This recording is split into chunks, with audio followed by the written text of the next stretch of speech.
Erev Tov à tout le monde.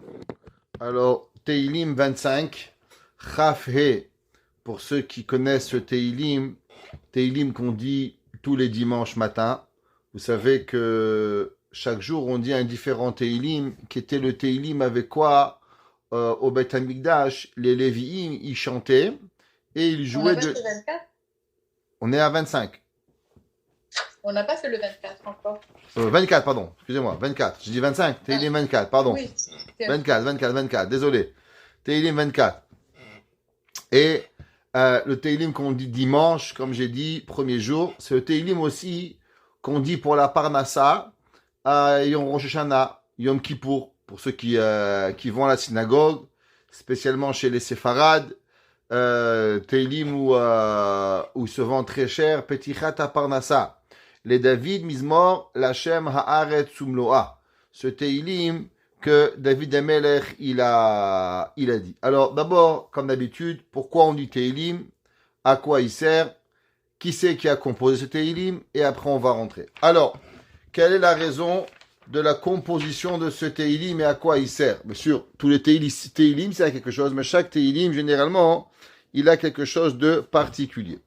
Alors, Im yesh betfila, eze davar shu kiddush Hashem, itpalel shiase bishval kiddushat shemu itbarach velo bishvilo. C'est marqué dans les livres que généralement, quand on a un besoin de quelque chose, on en a parlé souvent, que chaque besoin qui arrive chez un juif, il est généralement aussi un besoin pour Akadosh Baruch Hu. Il n'existe pas un homme juif, un homme, un humain, un Ben Israël, un homme, une femme, un enfant, qui a un besoin. Je ne parle pas un besoin comme un enfant qui veut manger une glace et parce qu'il a vu quelque chose. Je parle un vrai besoin. S'il n'y a pas un besoin pour Akadosh Baruch Hu avec. Un homme, il a besoin d'avoir une maison. Bien sûr, une maison pour avoir un toit, pour pas avoir froid. Mais aussi pour mettre une mezouza. Pour pouvoir être Mekayem la mitzvah de Maake. Pour pouvoir être Mekayem la mitzvah de Achnasatochim. La maison, exemple, elle est un paquet de mitzvot que l'on peut faire. Chaque fois qu'on a un besoin, il faut savoir, chaque fois qu'il y a un manque chez un juif, c'est qu'il provient, ce manque véritablement de la Shrina. Comme c'est marqué dans la prière, Ozer dalim haone le amo Israël be'et shav'am elav. Que chaque fois qu'un homme il a un besoin, c'est qu'il provient d'un manque de la Shrina Kdosha. C'est pour cela que quand vous avez quelque chose, si vous demandez pour vous, vos chances d'être répondues, elles sont très courtes. Si vous demandez à Hachem, s'il te plaît, j'ai envie d'avoir une paire de chaussures pour aller m'éclater, vos chances que vous allez les avoir, très petites. À l'inverse, si vous associez Akadosh Baruch Hu avec vous, tu sais, Akadosh Baruch Hu, j'aimerais bien aller au mariage de ma sœur, au mariage de mon ami, être Mesameach Khatan Vekala, je serais plus à l'aise pour danser, pour être Mechadeh, pour être Mesameach Khatan Vekala, vous avez de grandes chances d'y arriver. Vous avez envie d'avoir une table, une maison. Mais oui, tu sais, Kadosh Baruch Hu, j'ai une belle table, je recevrai plus de monde, je pourrais faire plus Achnasatochim. Du fait que vous associez Akadosh Baruch Hu avec ce que vous voulez, alors Akadosh Baruch Hu, il va répondre à vos prières. Vous voulez une voiture? Hachem, donne-moi une belle voiture, 8 places. Comme ça, chaque matin, je pourrais accompagner un enfant à l'école avec moi. Et bien, il faut le faire. Alors, automatiquement, on va avoir. Nous dit les Sfarim Akdoshim, plus on associe Dieu avec nos besoins, et plus Akadosh Baruch Hu répond à nos prières. Vizkor zechut avot, shematzinu gdolim tzadikim, bemitatam ibechayem. Et chaque fois qu'on a besoin de quelque chose, qu'est-ce qu'on dit? Eloké Avraham, Eloké Yitzhak, Eloké Yaakov. Pourquoi on prie au Avot? On prie au Avot principalement parce qu'on sait que les tzadikim, ils sont grands, mais ils sont encore plus grands dans leur mort que dans leur vie. On va voir plus tard dans le Chida, mais l'important de savoir, c'est que la Neshama, elle est infinie. Le corps, il est terminé. Il a un début, il a une fin. Et le corps, quelque part, il a une limitation à la Neshama. Ça veut dire que le corps sans Neshama, il ne peut pas faire grand-chose, mais il est aussi limité, et il va limiter le corps. Chaque chose que vous avez besoin de faire, eh ben, vous êtes limité. La Neshama, elle n'est pas sommeil. La Neshama, elle aurait aimé étudier pendant 24 heures par jour. Mais le corps ne peut pas étudier 24 heures par jour. La Neshama, elle aurait aimé aider les gens matin, midi et soir. Mais le corps, il peut pas. Le corps, il doit manger. Le corps, il boit. Le corps, il dort. Le corps, il est fatigué. Donc la Neshama, elle a des grandes envies, de grandes ambitions. Et le corps, il va limiter la Neshama. Donc quand la Neshama, elle se libère du corps, quand nos patriarches, nos parents, nos grands-parents, nos arrière-grands-parents, on est connectés avec eux, eh ben, la Neshama, elle peut arriver énormément pour pouvoir y arriver.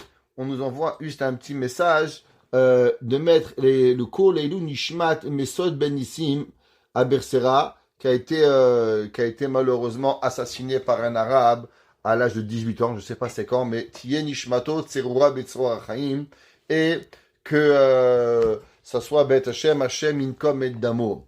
Alors, ça c'est le Teilim. Le Teilim aussi, il est une grande ségoula de le dire chaque jour. Si vous pouvez le dire chaque jour, ce Teilim, il est extraordinaire. Et une personne qui a peur d'un bateau, par exemple, qui a peur d'un ouragan, si d'un jour vous allez à Miami et vous entendez là-bas qu'il y a des ouragans, n'ayez pas peur. Yétélim et David, Mizmor. Vous allez voir pourquoi. Alors vous allez comprendre pourquoi Kadosh Baruch Hu, grâce à ce Teilim, il va calmer les eaux. Aussi, toute personne qui a besoin de trouver grâce aux yeux de certaines personnes. Qu'est-ce que ça veut dire? Exemple, vous allez pour un business. Vous avez besoin de rencontrer quelqu'un. Et souvent, on rencontre des gens qui sont intimidants. On a peur que peut-être ça va pas passer entre nous. Vous savez combien de choses on fait et on fait pas à cause que la personne en face de nous, elle nous plaît pas. Je sais pas si vous êtes comme moi, mais énormément de choses. Des fois, vous avez un gars, il est en face de vous, une femme, et il dit non, je vais pas faire avec lui. Pourquoi? Qu'est-ce qui se passe? Ça me plaît pas. Il y a quelque chose qui va pas. Ça veut dire qu'on n'a pas une connexion entre eux. Ça s'appelle trouver du chen, trouver de la grâce. Pareil à des gens, ils sont gentils, ils vous ont rien fait de mal, mais vous n'arrivez pas à les saquer. Vous n'arrivez pas à les supporter. Pourquoi? Qu'est-ce qu'il a fait, Mskin? Il n'a rien fait. Mais du fait qu'il ne trouve pas grâce à vos yeux, alors on n'arrive pas. Des fois, nous aussi, peut-être, on ne trouve pas grâce aux yeux des gens, alors on n'arrive pas. Si on veut trouver grâce aux yeux des gens, c'est un pasouk. Le pasouk qui nous dit Venoach matzachen bene Hashem. La même façon que Noach, il a trouvé grâce aux yeux de HaKadosh Baruch Hu, on demande aussi Ken timtzachen vachesed bene Elohim ve'adam. On demande que nous aussi, on trouve grâce aux yeux, non seulement aux yeux d'HaKadosh Baruch Hu, mais aux yeux des humains qui sont envers nous. Alors ce verset, ce chapitre de Teilim 24, il donne à la personne la grâce aux yeux. Aussi, toute personne qui va au business, comme on a expliqué, ce Teilim, il est spécial pour la Parnassa. Chaque personne qui va aller à un travail, un offre d'emploi, qui va rencontrer un nouveau client et qui veut avoir Hatzlacha, prenez ce Teilim 24 avec vous et qui disent ce Teilim 3 fois et c'est une grande ségoula pour réussir à avoir la Parnassa. C'est pour ça que à Kippour, on lit 3 fois aussi, parce qu'à Kippour, on a la Parnassa de toute l'année. Alors on dit ce Teilim 3 fois, on le lit le soir de Kippour, on lit le matin de Kippour, et on le dit à Moussaf 3 fois, parce que 3 fois ce Teilim, c'est lui qui va ouvrir les portes de la Parnassa. Ce Teilim, il commence les David Mizmor. David, il a chanté. Vous vous rappelez, dans le Teilim 23, on a dit l'inverse, Mizmor les David, le chant à David.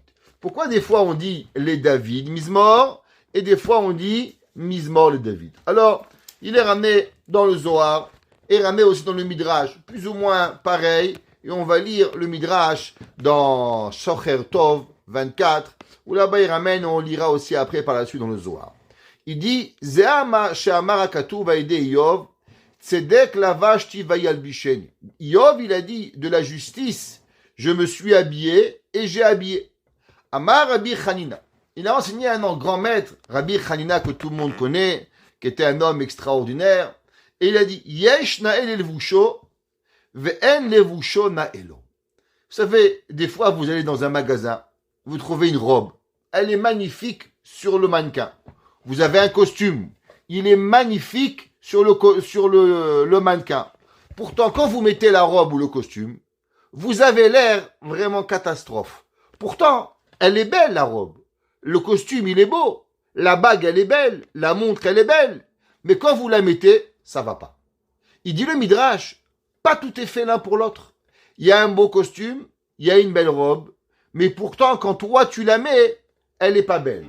Cet habit-là, il n'est pas obligatoirement qui est fait pour toi. Veyesh she'en na'el ilvusho, ou lvusho na'elo.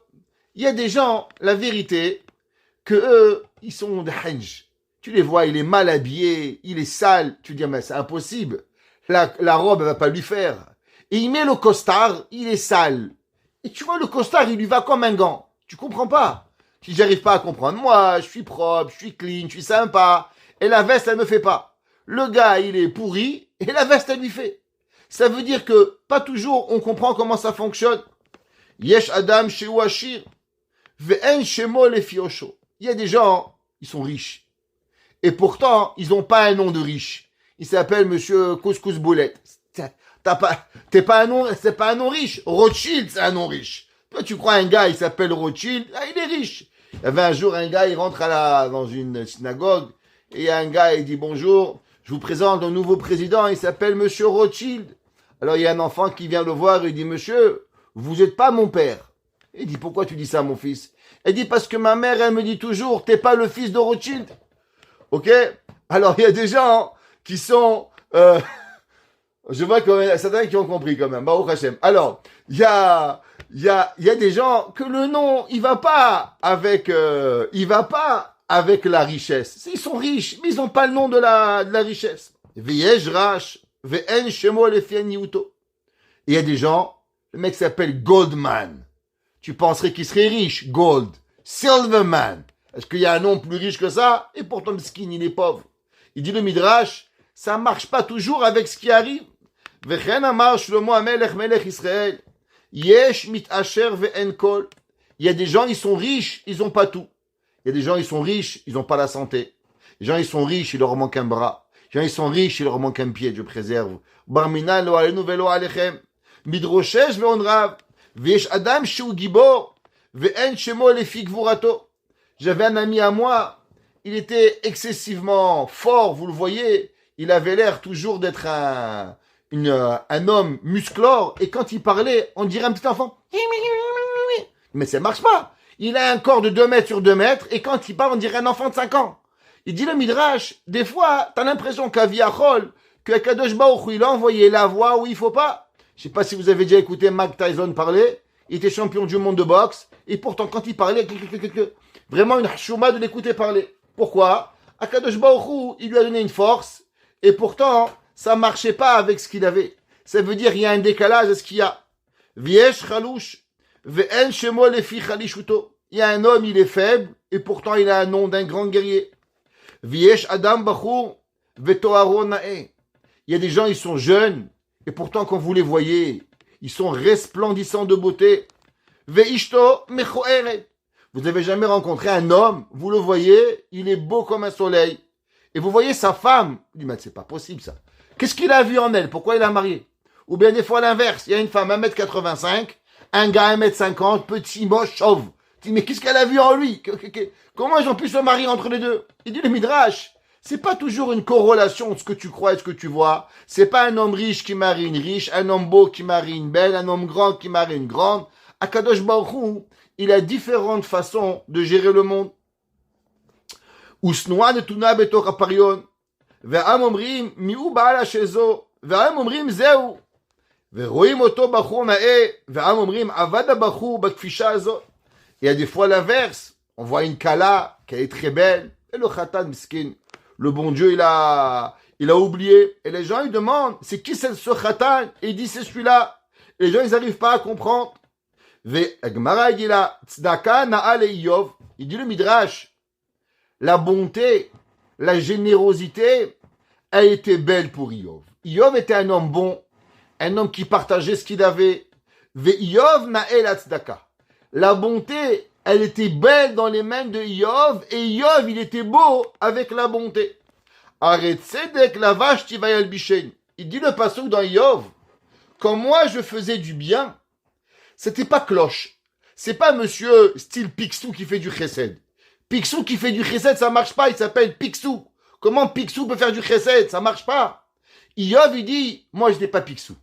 Moi, mon nom, qui j'étais, il était extraordinaire. Tout mon âme, tout mon corps, toute mon action était parfaite. Dit le Midrash, Vechen David Nael Mizmoro. Pareil, David Amelech, il était beau dans son Mizmor. Ou Mizmor, Nael David. Et dit le Midrash, David Amelech, il était beau pour le Mizmor. Et le Mizmor, il était beau dans la bouche de David Amelech. C'est marqué en haut, le verset, chapitre 23, Mizmor les David. Le cantique pour David. Alors on aurait pu dire que David y chantait. Mais peut-être que David Amelech, il méritait pas d'avoir véritablement le chant d'Akadosh Baruch Hu. C'est pour ça que le pasuk qui dit après, les David Mizmor. Non seulement le chant il est beau, mais même David Amelech il était beau dans son chant. David Amelech lui aussi, il était comme Iyov, de la même façon que Iyov était beau pour la bonté. Et la bonté était beau pour Iyov. Pareil du Midrash, David Amelech, il avait cette force extraordinaire de pouvoir être beau pour le chant, et le chant qui était beau pour David Amelech. Keshaya mevakesh, shtishri alav ruach hakodesh, ayat ovea mizmor David. Et il dit, le Midrash, qu'il y avait deux façons que David Amelech, il devenait prophète. Vous savez que, à part Moshe Rabbeinu, qu'on avait déjà parlé dans un cours précédent, qui était ce qu'on appelle en connexion Internet de prophétie en fibre de verre 5000, toujours en permanence, il avait la névoie. Tous les autres prophètes, ça marchait pas comme ça. Les autres Nevi'im, ou Akadosh Baruch Hu décidait de leur parler à certains moments, ou bien c'était eux qui allaient chercher la prophétie chez Akadosh Baruch Hu. Yeshaya Navi nous enseigne, nous dit, la même façon que comment le joueur de musique, il jouait la musique, alors automatiquement la prophétie elle venait. Elisha Navi aussi, qu'est-ce qu'il faisait? Il allait écouter des musiciens, et quand les musiciens jouaient, alors ça donnait à Elisha la musique. Dit le Midrash, pareil, il y a deux façons comment véritablement David Amelech il était en prophétie. Quand David Amelech il allait chercher la prophétie, et que David Amelech il se forçait, il se mettait dans un statut pour pouvoir se connecter avec Kadosh Baruch Hu, on appelle Mizmor les David. David Amelech il chantait, et quand David Amelech il chantait, il se connectait avec Dieu, avec la sainteté, alors automatiquement il arrivait à avoir de la prophétie. Mais des fois il y avait un Kadosh Baruch Hu qui parlait à David Amelech sans avoir que David Amelech il se prépare. De lui-même, Akadosh Baruch Hu, il avait un message à parler à David Amelech. C'est marqué les David Mizmor ou Keshaya ba me'atzma les David Mizmor. Donc ce Teilim important, ce Teilim il est un Teilim que Akadosh Baruch Hu a envoyé un message à David Amelech. Ça veut dire c'est pas comme les autres Teilim que David Amelech il s'est préparé pour avoir une prophétie, mais c'est là qu'il avait le titre véritablement de prophète que Akadosh Baruch Hu parle à David Amelech. Pourquoi ce Teilim il a été écrit? Comme d'habitude, on va mentionner quelques explications du Rashi, du Radak et ainsi de suite. Alors, ce Teilim, David Amelech il a écrit au moment où David Amelech il est monté à Aramouria. Vous savez que un des rêves de David Amelech était de construire le temple. David Amelech il avait une envie profonde. Il comprenait pas comment c'est possible que nous avons un roi et que le roi il a un palais et que Akadosh Baruch Hu, avec sa gloire, lui il a pas de maison. Alors David Amelech, tout le monde connaît la fameuse histoire. Un jour, il cherchait la place où Akadosh Baruch Hu allait construire le temple. Et là, il a rêvé d'une place que tout le monde connaît l'histoire, qui avait deux frères. Deux frères qui étaient riches, un qui n'était pas marié et un qui avait beaucoup d'enfants. Alors un soir, le frère riche, il s'est dit, regarde, j'ai plein d'argent, mais mon frère, il n'a pas d'enfants. Alors viens, je vais prendre moi la moitié de mon argent et je vais la donner à mon frère. Comme ça, mon frère, au moins s'il n'a pas d'enfants, il n'a pas de femme, mais au moins il aura de quoi se consoler avec de l'argent. Alors il va, il prend la moitié de son argent et il la dépose chez son frère. Le frère, de l'autre côté, il a aussi un rêve, il se lève la nuit, il dit, moi je suis très riche, mais à quoi ça me sert tout ça? J'ai pas d'enfants, j'ai pas de femme, mon frère il a 8 enfants. Alors viens, je prends la moitié de mon argent et je la donne à mon frère. Et lui aussi il se réveille et il prend la moitié de son argent et il l'amène chez son frère et il lui donne. Sur ce Teilim, David Amelech il a écrit Ine matov umanaim shevet ahim gam yachdav. Comment ils sont beaux l'habitation de deux frères, que chacun des frères il a pensé l'un envers l'autre. Ce qui veut dire, c'est que David Amelech il a dit généralement il y a une discorde entre la fratrie. Il faut savoir que c'est pas naturel être copain avec son frère ou avec sa sœur. On va pas rentrer ici, mais il y a, depuis le début des temps, depuis le début de la création du monde, une guerre entre les fratries. Si vous vous rappelez, un jour, on avait déjà fait un cours sur ça. Ça commence avec Caïn et Evel, ça va avec Shem, Ham et Yafet, ça continue avec Yitzhak et Esav, Yaakov et Yitzhak et Ishmaël, Yaakov et Esav, et les frères de Yosef, et ainsi de suite. À travers le temps, on voit cette fratrie qui va se bagarrer. À l'inverse, deux frères qui arrivent à avoir cet amour extraordinaire, David Amelech, il va dire, c'est là-bas la place où Akadosh Baruch Hu va construire son temple.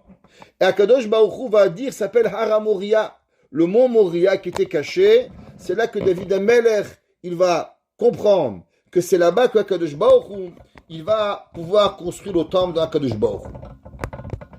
Et David Amelech, comme c'est marqué dans Divrei Hayamim, Divrei Hayamim 1, chapitre 22. Veyazdo kedei shiomru oto keshichnisu et Aaron lebet kodesh hakodashim. Dieu va dire à David, attention David, toi David, tu as fait la guerre, alors tu ne pourras pas malheureusement construire le temple, mais ton fils Shlomo Amelech, il va lui véritablement construire le temple. David Amelech va dire, ok, alors je veux qu'on chante un chant. C'est quoi ce chant? Au moment où on va prendre le Aaron. Le Aaron, il y avait les tables de la loi qui avaient été données par Moshe Rabbeinu. Première table de la loi, deuxième table de la loi, les débris des premières, la table de la loi de Moshe Rabbeinu, Maaseh Hashem, et on va les rentrer dans le Kodesh HaKodashim.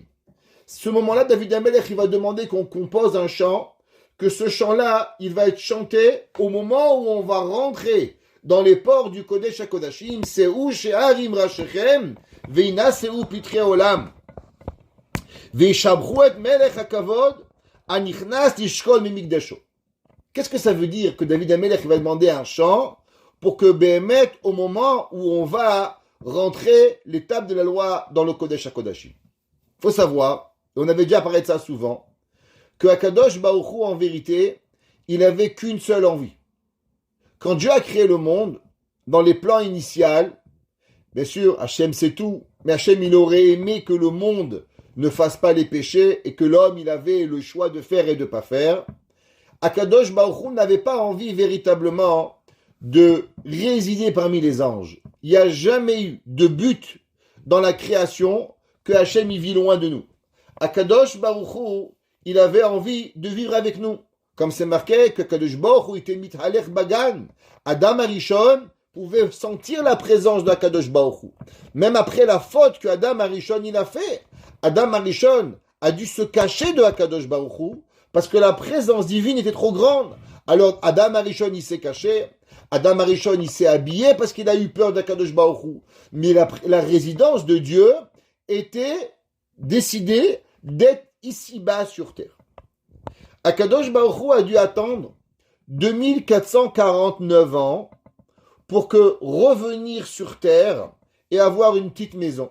C'est ce qu'on appelait le Mishkan, le tabernacle en français. Le Mishkan était la place où Akadosh Baruch Hu résidait. Mais le Mishkan n'était pas glorieux pour Akadosh Baruch Hu. David Amelech, il a dit, au moment où on va construire le Beth Amikdash, on va redonner à Akadosh Baruch Hu un palais. Alors à ce moment-là, il faut chanter à Akadosh Baruch Hu. Il faut redonner à Dieu la gloire qu'Akadosh Baruch Hu il a fait. Dans ce même Teilim-là, David Amelech, il va englober toutes les conditions nécessaires à l'homme pour que l'homme il puisse rentrer chez Akadosh Baruch Hu. On va essayer par la suite de comprendre Qu'est-ce que ça veut dire rentrer chez Akadosh Baruch Hu? Mais rentrer chez Dieu, vous savez, on a déjà parlé souvent. Qu'est-ce que ça veut dire avoir un Mishkan? Avoir un Mishkan, c'est pas seulement avoir un Mishkan qui est chez Akadosh Baruch Hu, mais avoir un Mishkan, c'est avoir un Mishkan chez nous, dans notre corps. La Gemara a dit, Ve'asuli Mishkan, Ve'asuli Mikdash, Ve'shachanti Betocham, et faites-moi un sanctuaire, et je vais résider dans vous. La Gemara a dit, Lo Betocho Ne'emar, c'est pas écrit dans lui, mais c'est écrit dans vous. Ça veut dire que le véritable Mikdash, le véritable sanctuaire, il se trouve où? Il se trouve dans le cœur de la personne. Le cœur, c'est la place où Akadosh Baruch Hu y réside.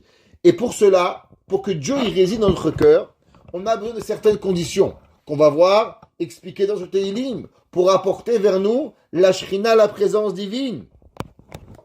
Pour cela, on a besoin Naki b'maasa ou b'marchevotav. On va voir, le verset va nous dire comment l'homme il se rapproche d'Akadosh Baruch Hu. Mi ya'ale be'ar Hashem ou mi yakum bimkom kodsho neki kapayim ubar levav. La personne qui a les mains propres, c'est la personne qui a le cœur propre. Asher lo nasa lashav nafshi.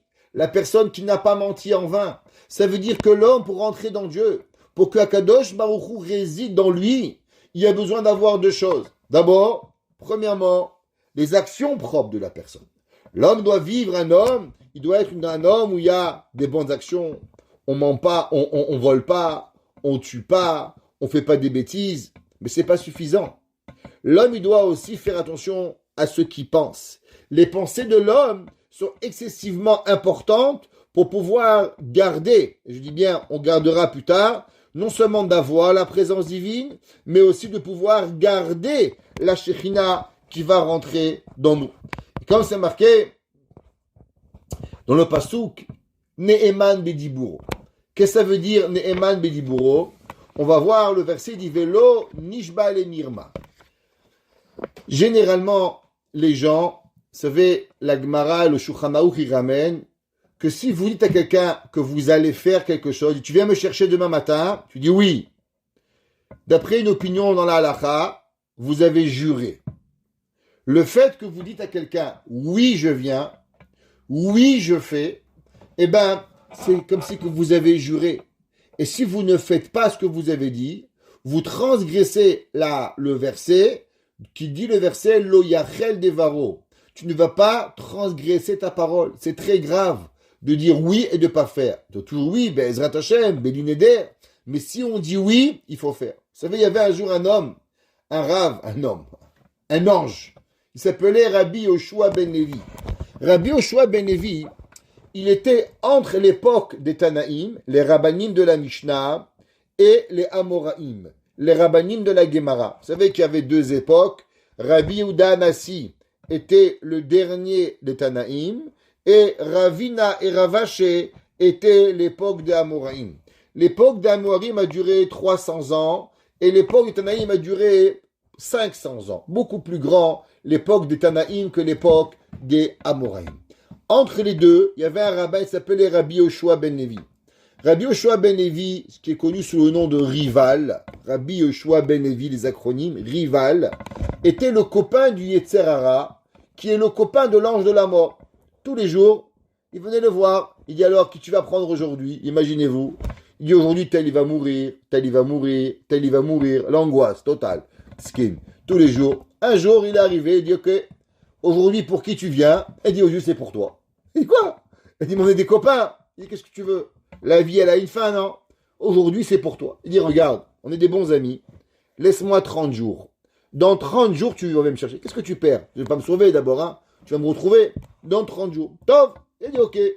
Cadeau d'amitié. Dans 30 jours, je reviens. 30 jours après, Rabbi Yoshua ben Levi, il lui a demandé, ok, tu vas me prendre. Mais où tu vas m'amener? Il dit, dans le Gan Eden. Il dit, ok, tu m'as montré la place où tu m'amènes. Alors il lui a dit, ok, il a monté dans le ciel. Et là-bas dans le ciel, il lui a dit, tu vois là-bas, la place, c'est là-bas que tu vas être. Il dit, approche-toi un peu. Il s'est approché, le Malach Hamavet, l'ange de la mort. Il s'est approché. Et dès qu'il s'est approché, Rabbi Yoshua ben Levi, il a pris le couteau du Malach Hamavet. Et il a sauté dans le jardin d'Éden, et dit maintenant je ne sors plus. Dans le ciel, il arrivait un hurlement. Mais qu'est-ce qui se passe? Qu'est-ce qui fait un homme parmi nous? Depuis quand un être humain vivant, de chair et d'os, il est dans le Gan Eden? C'est pour le Neshamot. Alors il a dit, Rabbi Yoshua ben Levi, je suis et je reste. Alors, dans le ciel, écoutez ça.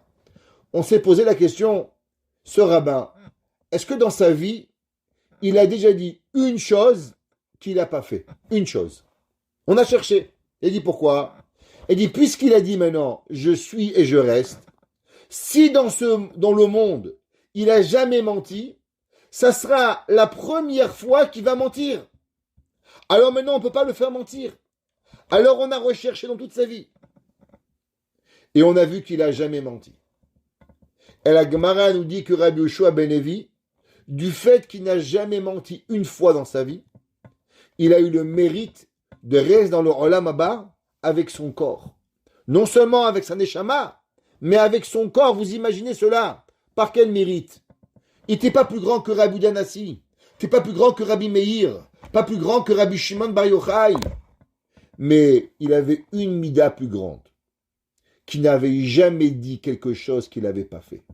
David Amelech, il dit, Miyale Be'ar Hashem, qui va dans la montagne de Dieu, ou Miyakumim Kom Kocho, et qui sait qu'il pourra rester, Neki Kapai Mubar Nebav, Asher Lo Yisa. Celui, David Amelech, il dit, la personne qui a jamais menti, la personne qui aura fait attention à sa bouche, Lona Sanavshi Velo Nishba Le Mirma, la personne qui gardera, alors non seulement il pourra monter, mais aussi il pourra rester dans le Olam Haba à cause qu'il a fait attention à sa bouche. Il y en a qui disent, le rid, Shekatva Mizmorze, ou Nevoa la Atilavo. Vous savez, j'ai ramené souvent que en 1948, quand il y a eu un vote, à savoir est-ce que Israël, la terre d'Israël, serait de nouveau redonnée au peuple juif.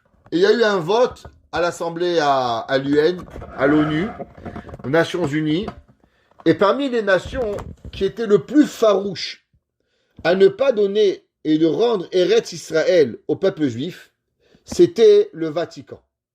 Le Vatican n'a jamais voulu revenir et donner Eretz Israël au peuple juif. Mais il y a une autre question que tout le monde se pose.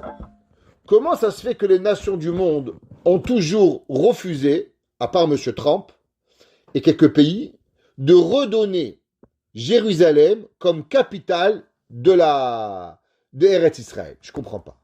Moi, je n'ai pas choisi que Ottawa, une petite ville pourrie, elle est capitale du Canada. Les Américains, ils n'ont pas dit, mais non, tu sais, Toronto, c'est plus grand, c'est plus beau, on va rendre Toronto capitale du Canada. On n'a pas demandé aux Américains pourquoi ils ont choisi Washington DC. Peut-être qu'ils auraient pu prendre Washington de là-bas. Ça aurait été mieux, d'ici, de là-bas. Pourquoi? On ne leur a pas demandé, ils ont choisi Washington DC. Khalas. Pourquoi nous, on doit leur demander la permission? Est-ce que c'est Jérusalem ou Tel Aviv la capitale? Je ne comprends pas. Ils sont malades ou quoi? C'est pas l'ONU qui va décider. Alors il faut savoir qu'il y a une pensée beaucoup plus profonde. Il y a dans le Nouveau Testament, Imar Shemam ou Ben Zicham, ouais, c'est un vrai testament parce qu'ils sont morts. Ils ne comprennent pas le Nouveau Testament. En appelant un testament, c'est qu'ils acceptent qu'il est mort, le pendu. Parce que s'il est vivant, pourquoi t'appelles ça un testament? Donc en vérité, en appelant le Nouveau Testament, c'est qu'ils acceptent que le pendu, il est mort. Donc il n'est pas un dieu, Baruch Hashem. Donc, alors, là-bas, il y a certaines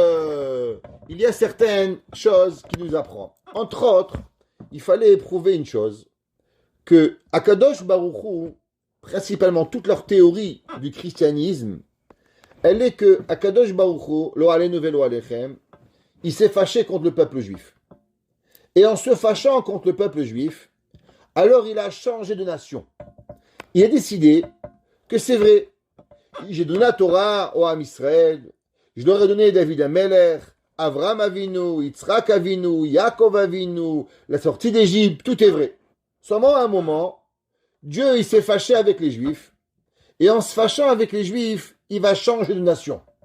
Il va plus prendre le peuple juif comme nation choisie, Amanifra, et qui va prendre les nations du monde. Qui va être la nation?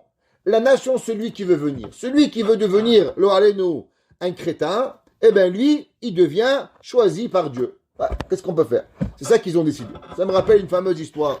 Il y avait un jour, on a demandé à un rabbin, est-ce que c'est vrai cette histoire? Alors il a dit, laissez-moi vous poser une question. Racontez un petit machal. Il y avait un jour, un homme, il est arrivé à la synagogue, quelque temps après que le rabbin, malheureusement, est décédé. Alors on cherchait un nouveau rabbin. Alors, qu'est-ce qu'il a fait? Alors on a commencé à penser, est-ce qu'on nomme un tel, on nomme un tel? Vous savez, à choisir un nouveau rabbin, c'est pas facile. Un jour, il y a un homme, il vient à la synagogue, il tape sur la table. Messieurs, réunion du comité. Hop, il réunit toute la synagogue, il dit, qu'est-ce qui se passe? Il dit, regardez, hier soir, j'ai rêvé une prophétie. J'ai rêvé qu'on m'a donné comme prophétie que c'est moi qui devenais le nouveau rabbin de la synagogue. Alors je vous demande de me nommer rabbin, vu que j'ai rêvé et j'ai eu la prophétie de devenir le rabbin de la synagogue.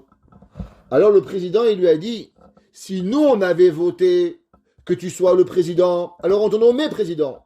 Mais du fait que toi tu as rêvé pour toi-même, alors continue à rêver. Ok? Alors, généralement, si Akadosh Baruch Hu, lo alenu velo alechem, il aurait voulu dire qu'Am Israël n'est plus le Am Anifra, alors il aurait voulu nous dire à nous que nous, on n'est pas le peuple choisi. Maintenant, le problème, c'est que eux, ils ont rêvé que eux, ils sont le peuple Anifra. Alors, c'est encore un rêve. Continuez à rêver, et nous, on reste qui on est. Maintenant, pour que ça fonctionne, il fallait avoir des preuves. Quelles ont été les preuves durant des millénaires au christianisme? Le christianisme, il a été basé sur 2 preuves. Pas 10, seulement sur 2. Écoutez bien, c'est important de savoir ça. Dans Saint Thomas, ouais, pas la ville, ok? Là-bas, il ramène 2 choses. Avant ça, je vais vous dire, est-ce que vous savez ce que c'est une prophétie? Une prophétie, c'est quelque chose, c'est un homme qui parle de Akadosh Baruch Hu, et automatiquement, en parlant de Dieu, il doit contrôler le futur. Ça veut dire une névoie, si Hachem il vous dit, Madame Koryat, demain à midi, vous serez millionnaire. Maintenant, même si vous sautez du pont, demain à midi, vous serez millionnaire. Pourquoi? Parce que Akadosh Baruch Hu, il a calculé toutes les possibilités, et s'il dit que demain, tu vas être millionnaire, tu vas être millionnaire. Au temps de Elisha Navi, il y avait la famine, et il a dit, demain, il va y avoir 1 kilo de blé pour 2 euros, 2 pièces, un cave, et un cave d'orge pour 1 pièce. Ils lui ont dit, tu sais, même s'il pleut du matin au soir du blé et de l'orge, ça ne pourra pas arriver. Le lendemain est arrivée la prophétie de Elisha Navi. Elisha lui a dit à la personne qui dit que c'était pas vrai, tu vas voir et tu vas mourir. Et ce qui va se passer, il va voir la personne qui était en charge des cours, et au moment où le cours du blé est arrivé à 2 pièces pour 1 cave et 1 pièce pour l'orge, il va se faire piétiner, il va mourir. La prophétie, c'est le contrôle du futur. Si vous ne contrôlez pas le futur, ce n'est pas une prophétie. Il faut contrôler le présent, le passé et le futur. Les goïms, pour valider leur théorie, que Akadosh Baruch Hu, il va malheureusement, et il a choisi changer de religion, il a donné 2 preuves. Une preuve, que Dieu a renvoyé le peuple juif d'Israël, et que plus jamais Israël reviendra, le peuple juif reviendra en Israël. Et ça, c'est la preuve que Akadosh Baruch Hu, il a changé de religion. Il a changé de nation. La preuve, c'est que le peuple juif, il a été renvoyé d'Israël et il ne remettra plus jamais les pieds en Israël. Deuxième prophétie, que Yerushalayim ne sera plus jamais au peuple juif. Elle sera dans la main des nations. Jérusalem ne sera jamais reconstruit. En 1948, quand le peuple juif a voulu revenir en Israël, qui c'est qui s'est battu farouchement pour ne pas laisser Israël revenir en Israël? Le Vatican. Pourquoi? Parce que le Vatican, il a un problème. Si Israël revient en Eretz Israël, alors la prophétie que Dieu, il a changé de nation. Elle a coulé. Et automatiquement, on a perdu la raison d'être. Vous ne vous posez pas la question pourquoi le pape, avant celui-là, avant le pape François, il a démissionné. Une des raisons, il était en contact avec le Rav Shlomo Amar, où le Rav Shlomo Amar lui a expliqué ce que je vous explique. Et il a tellement été perturbé, le pape Benoît XVI, qu'il a préféré démissionner de son poste. Il a démissionné de son poste parce qu'il a vu la fraudulité du christianisme. Pourquoi les nations du monde refusent que Israël, elle s'appelle la capitale du peuple juif? Parce que si on enlève la deuxième prophétie, il n'y a plus de christianisme. Alors on a dit non, c'est pas vraiment Jérusalem, c'est Jérusalem-Est, c'est pas Jérusalem-Ouest, et en vérité ça appartient aux Arabes, ça appartient pas aux Juifs, et on invente des sornettes pour pouvoir continuer à croire à des balivernes. Et c'est pour ça que les nations du monde, ils ont été farouchement opposés à M. Trump, à vouloir redonner le consulat d'Amérique en Israël. C'était la preuve formelle que Eretz Israël appartient aux Juifs. Le judaïsme est la véritable religion et que tout, comme j'ai dit, des balivernes de A jusqu'à Z. David Ameler, il a prophétisé tout cela. Dans Teilim 24, et il dit le Mefarshim, Shimizmor ze ou nevoa latid lavo, Shiarzir Hashem et Israël, l'egdulatam. Akadosh Baruch Hu, il va rendre Eretz Israël au peuple juif. Vous savez que il y a une grande discussion à travers les commentateurs. C'est quoi Mashiach ben Yosef? Est-ce que Mashiach ben Yosef est un homme ou Mashiach ben Yosef est une époque? On ne va pas rentrer maintenant. Le Gaon de Vilna, le Rav Kook. Le Rav Kook était d'opinion que l'époque de Mashiach ben Yosef, et je ne vais pas rentrer ici avec de la politique, Satmar ou pas Satmar, parce qu'il y a une grande aussi politique, mais je vais juste vous donner que le fait que le peuple juif est rentré en Eretz Israël, d'une façon miraculeuse, d'après l'opinion du Gaon de Vilna et du Rav Kook, ce qui était l'époque messianique de Mashiach ben Yosef. Ça veut dire le fait que nous avons accès de nouveau à un pays, le fait qu'après 1948 ans d'exil, on peut revenir en Eretz Israël. Malheureusement, ils n'ont pas fait correctement, mais oublions cela. C'est donne déjà, d'après certains, c'est la préparation véritable de Mashiach Tzidkenu. Qu'on a à nous-mêmes, c'est pouvoir d'avoir une terre à nous. Si vous voulez voir que Eretz Israël appartient aux Juifs, 1948 ans, une terre aride, une terre où il ne pousse pas un palmier, une terre où il ne pousse pas une betterave. On devient parmi les 7 producteurs plus grands du monde en agriculture, en espace de 50 ans. Quelque chose qui n'est pas humain. On rend des déserts fertiles. Est-ce que vous croyez que c'est seulement la sagesse et l'ingénierie israélienne? Haz v'shalom. Qui me'et Hashem haïtazot. Ça, c'est d'Akadosh Baruch Hu qui a rendu cela. Pourquoi? Parce que Akadosh Baruch Hu, quand le peuple juif il rentre en Eretz Israël, alors la terre d'Eretz Israël, elle est fertile à nous. La terre d'Eretz Israël, elle nous donne ce que nous avons besoin pour pouvoir nourrir l'humanité. La bracha de l'humanité, elle provient à travers quoi? À travers Eretz Israël. Et David Amelech, il écrit et dit Shiarzir Hashem et Israël igdulatam v'yarad al haaretz kedei lishpot et kol haumot uleinakem bahem al kol hara asher asu leIsraël. Akadosh Baruch Hu, il y a un jour, il va revenir, et on y croit dur comme fer, et il va non seulement nous rendre la terre d'Israël sans avoir Gaza à gauche et la Jordanie et territoire occupé, ni pas occupé, il n'y a rien qui est occupé. C'est eux qui occupent une partie de nous, c'est pas nous. C'est eux qui occupent notre territoire. Mais un jour, Akadosh Baruch Hu nous rendra Eretz Israël. Et ce jour-là, Akadosh Baruch Hu, il viendra à travers la guerre de Gog ou Magog, et Akadosh Baruch Hu rejugera l'humanité. Et parmi ceux-là, il va punir chaque goy, chaque nation qui a fait du mal. C'est marqué dans Tsephania, un des prophètes. Veniketi damam loniketi. Venger leur sang, je n'ai pas vengé. Hachem shochen betzion. Dieu qui réside à Tzion. C'est marqué dans les Mefarshim que chaque juif qui a souffert, chaque juif qui a pleuré une larme à cause de la souffrance d'un goy, chaque juif qui a été tué malheureusement dans la main d'un goy, Akadosh Baruch Hu, il prend sa larme et il la met dans un verre. Chaque goutte de sang, Akadosh Baruch Hu la met sur un habit. Et au moment où mon Mashiach va venir, il va dire, tu vois un tel, ton sang, il va punir un tel.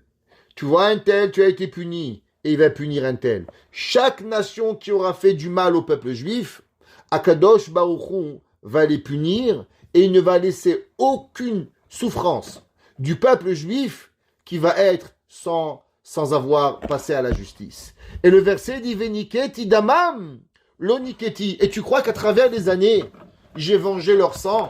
Tu crois qu'à travers les années que les nations du monde, prenons l'Espagne, pays de gloire, qui est devenu un pays sous-développé, où il ne se passe rien, à part des plages et des tequilas, mais à part ça, il n'y a rien du tout. Prenons le Portugal, plus grand pays du monde, aujourd'hui bourré d'Arabes, il ne se passe rien. Tu crois avoir fait du Porto, qu'on les a amenés sur la ruine, à Kadosh Baruch Hu, ça lui suffit? Veniketi damam lo niketi. Hachem, il promet que leur sang ne sera pas vengé. Et Chachamim nous disent, qu'est-ce que c'est ce verset? Les David Mizmor, comme on a expliqué, David Amelech, il a eu cette prophétie de Akadosh Baruch Hu. L'Hachem, ha'aretz umloa, tevel veyoshveva. Akadosh Baruch Hu, la terre appartient à Dieu. Vous savez que la Gemara, dans Masechet Berachot, sur ce verset, elle ramène une contradiction. C'est marqué l'Hachem, ha'aretz umloa. À Dieu appartient le monde entier. Tevel veyoshveva. Les endroits où ils sont installés, ou les endroits où les personnes, ils y habitent. Ça veut dire où c'est habité, ou c'est pas habité. La Gemara dit à un verset qui dit Hashamaim shamaim lachem, les cieux appartiennent à Dieu.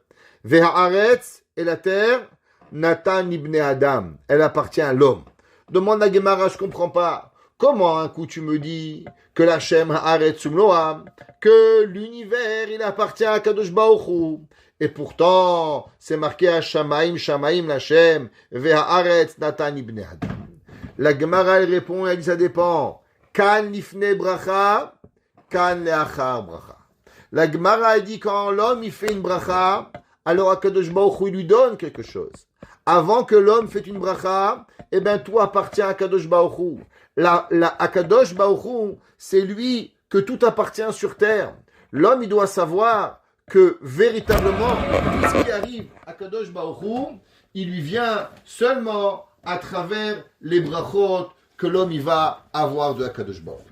Qu'est-ce que ça veut dire ce principe-là, que tout provient de Akadosh Baruch Hu? C'est marqué dans les commentaires, principalement quelque chose d'important. Vous savez que dans ce bas monde, tout provient à travers la bracha. Beaucoup de gens y pensent que Hachem, c'est dans le ciel. Ici, dans ce bas monde, on est un peu perdu, on fait un petit peu ce qu'on a envie, comme on a envie, et qu'à travers la matière, on ne peut pas obligatoirement se rapprocher de Akadosh Baruch Hu. Les commentaires, ils expliquent et ils disent que ça, c'est exactement l'inverse, ce que Akadosh Baruch Hu, il écrit. L'Hachem haaretz umloa. Tout appartient à Dieu.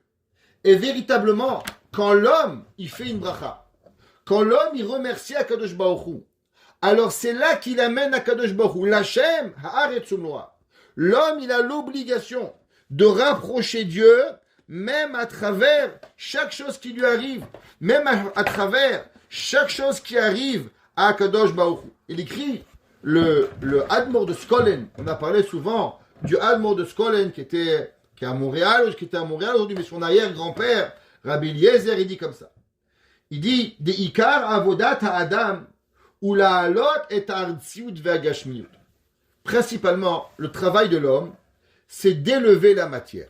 Vous n'êtes jamais posé la question, pourquoi c'est marqué que le Mashiach, il va être rochev à la chamor, il va chevaucher un âne. Pourquoi un âne? Pourquoi pas un cheval? Pourquoi pas un lion? Si déjà Mashiach, il va prouver qu'il est le Mashiach, pourquoi c'est marqué, pas marqué, que le Mashiach, il va arriver sur un lion blanc? Pourquoi un chamor? Il n'a rien trouvé d'autre. Et un jour, un homme, il a demandé, il a dit à un rabbin, il dit, allô rabbin? Il a dit oui. Il a dit, vous savez, il dit, qui est l'appareil? Il dit, je suis le Mashiach. Il dit, oui, le Mashiach. Il dit, pourquoi tu n'es pas venu? Il dit, parce que mon âne, il est en quarantaine. Il lui dit, et pourquoi ton âne, il est en quarantaine? Il dit, parce qu'il a fait le test de PCR. Il dit, mais pourquoi il a fait le test de PCR? Il dit, parce que c'est un âne. Ok? Alors, le fait, il est, pourquoi Mashiach, il va venir sur un âne? Alors, vous comprendre qu'on ne parle pas d'un vrai âne. Le Baal Hatanya, il explique et il dit, le chamor vient du mot chomer. Que veut dire chomer? Chomer veut dire le matériel.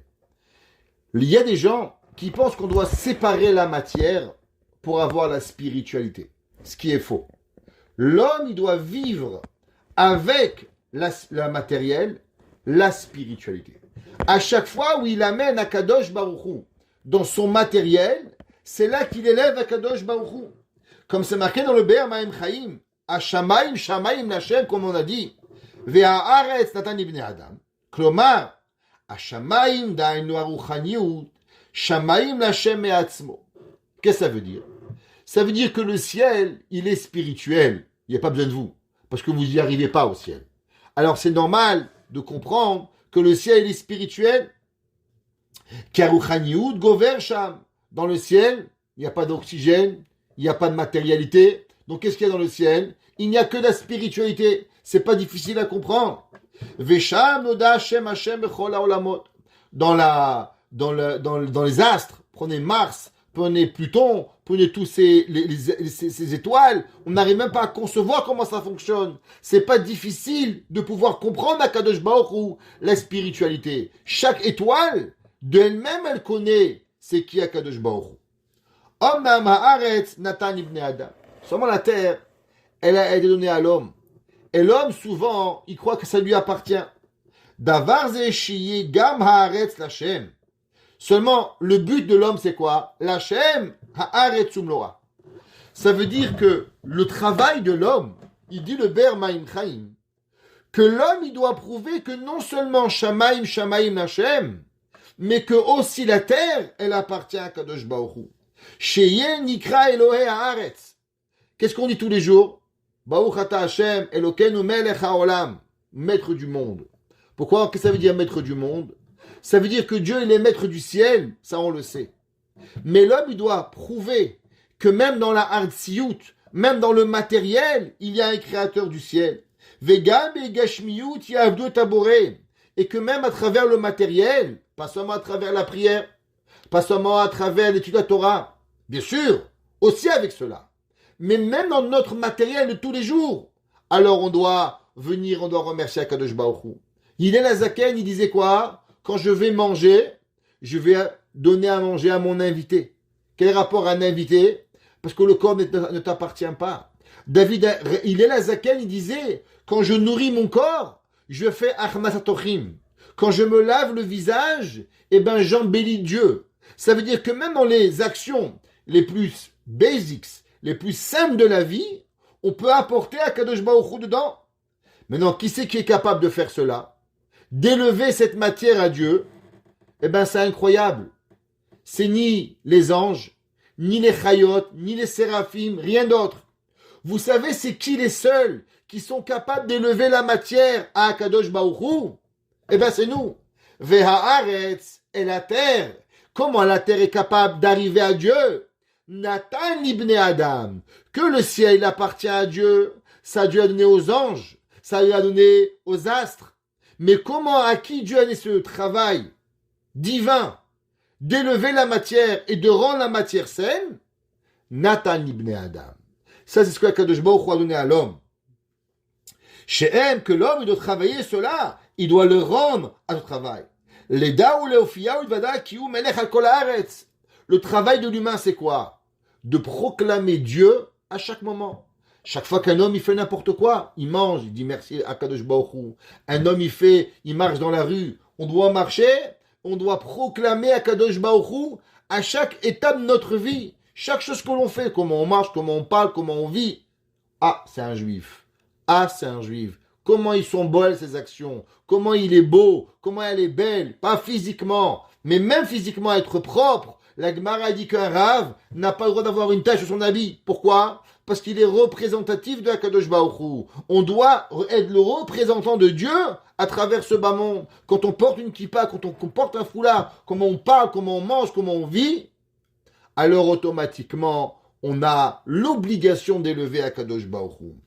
Qui est achlit ze nivra amtziut, kede shishtamesh ba'adam, leshem shamaim le'alota leruchaniut. Et il dit au nom du Ber Mahem Chaim, pourquoi la terre a été créée? Pourquoi les plaisirs ont été créés? Pas seulement pour vous éloigner de Dieu, mais à l'inverse, pour vous rapprocher de Dieu à travers le matériel. Et ça que le pasuk qui dit Asagat ashlemut bemilui tachit adavar, ki terem isig et adavar, et amatara shibishvila nivra adain chaseru, verak eshemasig et tachito, az itmale bishlimuto vetuvo. Et il dit, chaque chose, vous créez un verre, vous le donnez à un dba, il comprend pas, il le met sur la tête. Il croit que c'est un chapeau, il croit que c'est une chichia. Mais il dit, t'as pas compris, c'est pas une chichia, c'est un verre. Mais lui, il connaît pas un verre. Il a grandi dans le bled. Il n'a pas compris ce que c'est le verre. Quand est-ce que le verre, il va prendre le sens du verre? Le jour où tu vas prendre le verre, tu dis, regarde, haram, prends le verre, mets de l'eau et tu bois. Donc, créer quelque chose n'est pas suffisant. C'est le jour où la personne, elle sait utiliser à bon escient ce que tu as créé, c'est là que tu arrives au tahrit de la chose, au but de la création. Pareil, Dieu, il a créé le monde. C'est pas suffisant. C'est pas suffisant que Dieu a créé le monde. Pourquoi? Parce que le monde, si on n'a pas compris l'essence de l'univers, alors Dieu, il a créé un verre, mais on a pris le verre, on l'a mis comme chichia sur la tête. Parce qu'on n'a pas compris le but de la création du monde. Dit-le, Noam Eliezer, et il dit, quand est-ce que véritablement l'homme, il donne le tampon à la création du monde? Eh ben, quand l'homme, il donne à Kadosh Baruch Hu, qu'à travers le monde, on élève Hachem, Aol Hachem, Haaretz Umloa. C'est là que la terre, elle devient à Kadosh Baruch Hu. Quand est-ce que la terre, elle devient à Dieu? Pas suffisamment quand Dieu l'a créée. Parce que quand l'homme, Dieu il a créé la terre, il lui manque encore le sens de la terre. Mais le jour où nous utilisons la terre à bonne escience, alors c'est là que la terre, elle devient vraiment à Kadosh Baruch Hu. Donc nous avons une mission dans ce monde. C'est pas seulement de nous rendre un service, d'utiliser la terre pour des bonnes choses, mais non, beaucoup plus grande. Au moment où nous utilisons la terre pour Akadosh Baruch Hu, où nous utilisons la matière pour Akadosh Baruch Hu, alors on donne la terre à Dieu, comme si on donne un sens à la terre. Et c'est pour ça que le Mashiach, qu'est-ce qu'il va faire le Mashiach? Le Mashiach, il est rochev à la chamor. Nous sommes tous ici, que le matériel, il est sur nous. C'est le matériel qui dirige ce qu'on fait pas, qu'on avance, qu'on recule, ce qu'on voit pas. Le matériel nous contrôle. Le matériel décide qu'est-ce qu'il veut faire de nous. C'est quoi un cheval? C'est quoi un cocher? C'est quoi un homme qui est rochev, qui chevauche un animal? C'est lui qui dit à droite ou à gauche ce que tu fais pas. Mashiach, il va être rochev à la chamor. Mashiach, c'est lui qui va diriger la matière. C'est lui qui va faire comprendre l'importance de chaque chose, comment la matière, elle existe. Et ça, c'est l'Hachem Haaretz Umloa. Au moment où on va arriver au temps messianique, qu'on va comprendre chaque chose, pourquoi elle a été créée, comment on peut élever Akadosh Baruch Hu à travers ce matériel, alors on arrive, l'Hachem Haaretz Umloa. Tous les commentateurs se posent la question, pourquoi c'est marqué Umloa en entier? L'Hachem Haaretz, Dieu s'appartient à la terre. Qu'est-ce que ça veut dire Umloa? D'après ce qu'on vient de dire, c'est que, dit le Metsudot, tout ce qui est sur terre. Qu'est-ce que ça veut dire? C'est que des fois, on pourrait se poser la question, est-ce que véritablement tout le matériel a été créé pour élever Dieu, ou il y a du matériel qui a été créé pour effacer Dieu? Eh bien, en vérité, il faut savoir qu'il n'existe rien ne peut être créé s'il n'y a pas dans lui un but d'élever Akadosh Baruch Hu. Et le verset dit, L'Hachem, ha'aretz umlo'a, Akadosh Baruch Hu lui appartient la terre, umlo'a, tevel veyosheva, tout ce que tu vas trouver, toute personne qui existe, toute habitation, tu vois même les indigènes qui habitent dans les îles de Papouasie là-bas, que tu sais même pas ce qu'ils font sur terre. Eh bien, en vérité, même ces indigènes, ils ont une raison pour élever Akadosh Baruch Hu. Toi, tu comprends pas. Moi non plus. Seulement, je dois avoir la émouna qu'en vérité, tout ce qui est créé ici-bas n'a seulement un seul but, c'est le but d'élever le nom d'Akadosh Baruch Hu. Kihu al yamim yesada, parce que Akadosh Baruch Hu, il a créé le monde sur la terre, sur l'eau. Pourquoi Dieu a créé le monde sur l'eau? Eh bien, Hachamim, ils disent, le Zohar, il dit, on terminera avec ça. Vous savez que Dieu, il adore nous rendre service. Dieu, s'il avait créé la terre et après il aurait créé l'eau, ça aurait été tellement difficile d'avoir à boire. Parce qu'à chaque fois qu'on voudrait boire, il faudrait trouver une rivière, faudrait, je ne sais pas comment faire. Mais en mettant de l'eau de partout, et que l'eau c'est la vie de l'homme, alors l'homme il plante, et bien sous terre il y a des nappes d'eau. Sous terre il y a tout ce qu'il y a besoin. Et dessous, l'homme, il est capable de se nourrir, de s'abreuver, de pousser tout ce qu'il a besoin, parce que la terre, elle est posée sur l'eau. Ça, c'est sur le physique. Eh bien, en vérité, c'est pareil sur le spirituel. En dessous de tout, il y a la Torah. Toute la création n'existe. Kuchabrichu, istakel beoraita ubara alma. Akadosh Baruch Hu, il a regardé la Torah, et à travers la Torah, il a créé le monde. Ça veut dire que tout ce que tu vas faire, tout ce que tu vas grandir, tout ce que tu pourras exister, en vérité, al yamin yesada ve'aneharot ichonenea, sur les mers il a été créé, et à côté des rivières il a été placé. Ça veut dire que c'est où posé sur l'eau. Ça veut dire que la base c'est la Torah, où il est à côté de la Torah pour pouvoir me servir de la Torah. Chacun de nous, chacun de nos gestes, il doit savoir qu'il trouve sa vie dans la Torah, qu'il est à côté de la Torah, et où nous allons, nous devons prendre Akadosh Baruch Hu avec nous, et à travers cela, on comprend chacune de nos actions, chaque chose que l'on fait, on mange, on boit, on travaille, on dort, tout ce que l'on fait, on doit vivre avec Akadosh Baruch Hu, qui a Yamin Yesada, Ve'al Neharot Yechonenea. Et celui qui comprend cela, alors, Miyale Be'ar Hashem. Déjà, il peut se dire qu'il peut monter à la montagne de Dieu. Parce que pour arriver chez Dieu, Dieu il n'est pas dans le ciel. Dieu il est sur terre. Miyale Be'ar Hashem. La question elle est bonne. Miyale Be'ar Hashem. Qui sait qui pourra monter à Dieu? Mais c'est pas tout de monter dans la vie. Beaucoup de gens, ils montent. Vous savez, il y a des gens, ils sautent 5 mètres.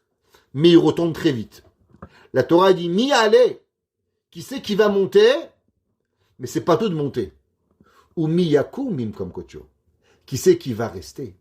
Le but dans la vie, c'est pas de sentir, ça sent bon. C'est bien de sentir un bon steak. Il y avait un jour un mec Nessi, il passe avec sa femme dans un restaurant, il dit, il fait, chérie, ça sent bon, et tu veux qu'on repasse? Ouais, le but c'est pas sentir le steak. Le but c'est de rentrer dans le restaurant. Le but c'est pas de sentir la bonté. C'est de vivre la bonté. Miyale Be'ar Hashem.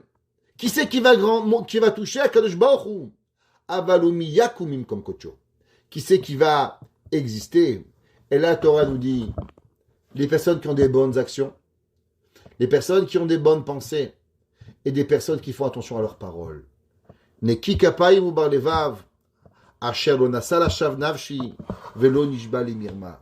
Une personne qui a ces 3 actions, alors il sabracha met Hashem. Il va porter avec lui la bracha en tout temps, utzdaka me'elo eisho, et que même si des fois nous ne méritons pas, Akadosh Baruch Hu de sa bonté, il lui donnera comme une tzedaka, comme une justice. Akadosh Baruch Hu il nous donne la chance et le pouvoir d'être en contrôle de notre matière, d'élever notre matière, d'arriver à faire ce que nous devons faire, et que Kadosh Baruch Hu Issa bracha, qui vous bénisse et qui nous bénisse. Mais Hashem, on veut pas la bracha d'aucun rabbin. On veut la bracha que d'Akadosh Baruch Hu, qui est à l'infini, comme David Amelech, comme Moshe Rabbeinu l'a dit. Moi, je vous donne 1000, mais Akadosh Baruch Hu vous donne à l'infini. Alors nous, Issa bracha, mais Hashem, on veut la bracha d'Akadosh Baruch Hu directement. Ou tzedaka, et Dieu. Si des fois on ne mérite pas, alors fais-nous tzedaka à la charité. Mais Elohim Isho, que Kadosh Baruch Hu nous délivre. Bimera biyamenu, et qu'on arrive à voir Mashiach tzidkenu. Bimera biyamenu. Amen.